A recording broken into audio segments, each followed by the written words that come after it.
கார்த்திகை தீபம் சீரியலில் இன்றைக்கான எபிசோடில் என்ன நடக்குதுன்னா, சாமுண்டீஸ்வரி கிட்ட சந்திரா பேசிகிட்டு இருக்கிறதுலேருந்து ஸ்டார்ட் ஆகுது. அக்கா நாளைக்கு பஞ்சாயத்தை கூட்டு, ஏற்கனவே காசு வெட்டி போட்டு கார்த்திக்கும் ரேவதிக்கும் பிரிஞ்சுட்டாங்க. அப்படி இருக்கும்போது எப்படி என் பொண்ணை கூட்டிகிட்டு போயிட்டு அவன் வாழலான்னு சொல்லி பஞ்சாயத்து முன்னாடி அவனை கேள்வி கேளுங்கிறாங்க.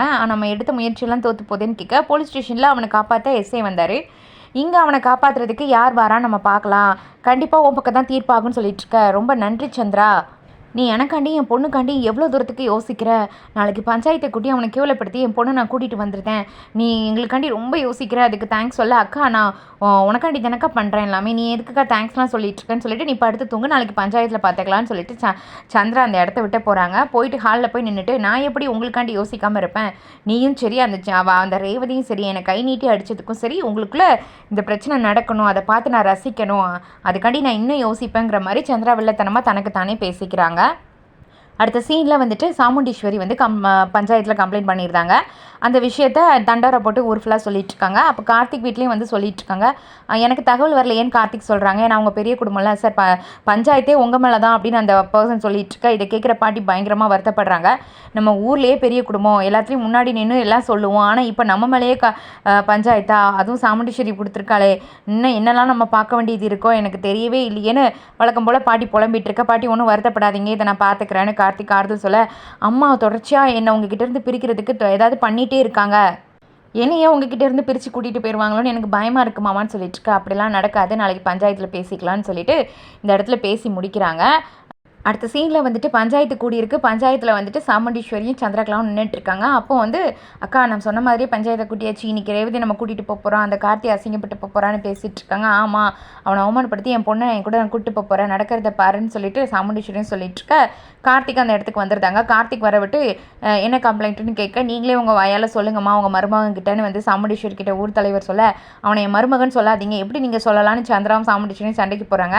நான் தான் என் பொண்ணு கூட வாழலன்னு சொல்லி அவனை அத்து விட்டாச்சு அப்படின்னு வந்து கேட்க, அதுக்கு முன்னாடியே அவர் உங்கள் மருமகன் தானேன்னு ஊர்க்காரங்க சொல்ல, அந்த பேச்செல்லாம் இங்கே வேண்டான்னு சண்டை நடக்க, கார்த்திக் வந்துட்டு என்ன விஷயம் சொல்லுங்கன்னு சொல்லி கேட்கும்போது, இந்த மாதிரி ரேவதி வாழ மாட்டேன்னு சொல்லி அத்து விட்டுட்டு என் பொண்ணை கூட்டிகிட்டு போயிட்டேன், அதுக்கப்புறம் என் பொண்ணை பின்தொடர்ந்து ஒரு மாதிரி மிரட்டியோ இல்லைனா வந்து பேசி மாற்றி இப்போ கூட்டிகிட்டு போய் வாழ்ந்துட்டுருக்கான். பஞ்சாயத்தில் இல்லை நான் ஒரு எப்படி கூட்டிகிட்டு போய் வாழலாம், பஞ்சாயத்தை மதிக்காமல் செஞ்ச காரியம் தானேன்னு வந்து சாமுண்டீஸ்வரி வந்து சொல்லிட்டு இருக்காங்க. அதுக்கு கார்த்தி வந்துட்டு அன்றைக்கி நடந்த சூழ்நிலையே வேறு, அன்றைக்கி வந்து அவங்க வேண்டான்னு சொல்லும்போது நான் அதை ஏற்றுக்கிட்டேன், ஆனால் நான் வந்து ரேவதியை வேண்டான்னு சொல்லவே இல்லை, எனக்கு ரேவதி வேணும், இன்றைக்கி ரேவதி நான் வேணும்னு சொல்லி வந்திருக்கா, அதனால் வந்து நான் வந்து ரேவதி கூட வாழ்ந்துட்டுருக்கேங்கிறாங்க. ஃபஸ்ட்டு சொன்ன வார்த்தை உண்மை தானே, நீ ஒத்துக்கிட்டல, ரேவதியும் வேண்டான்னு உன்னை சொன்னல, அப்புறம் எப்படி நீ இப்போ கூட்டிகிட்டு போகலான்னு சந்திரகலா கேட்க, இப்போவும் அதை தான் சொல்கிறேன், ரேவதி சொன்னதை அன்றைக்கி அக்செப்ட் பண்ணிக்கிட்டேன், ஆனால் ஏன் இன்றைக்கி ரேவதி நான் வேணுங்கிறா, நான் இன்றைக்கி ரேவதியை வேண்டான்னு சொல்லலைன்னு கார்த்திக் தெளிவாக சொல்லிட்டு இருக்காங்க.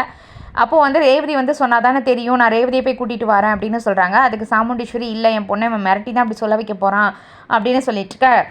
கண்டிப்பாக அப்படிலாம் கிடையாது, ஆனால் ரேவதி விருப்பத்துக்கு மாறாக யாராவது எதாவது செய்யணும்னு நினச்சிங்கன்னா நான் சும்மா இருக்க மாட்டேன்னு சொல்லிட்டு கார்த்திக் ரேவதி கூட்டிகிட்டு வரேன்னு அந்த இடத்த விட்டு போக, பஞ்சாயத்து ஆட்களும் வந்து நாங்களும் அதை தான் சொல்லலாம்னு நினச்சோம், நீங்கள் கூட்டிகிட்டு வாங்க அந்த பொண்ணுன்னு பேசி முடிக்கிறாங்க.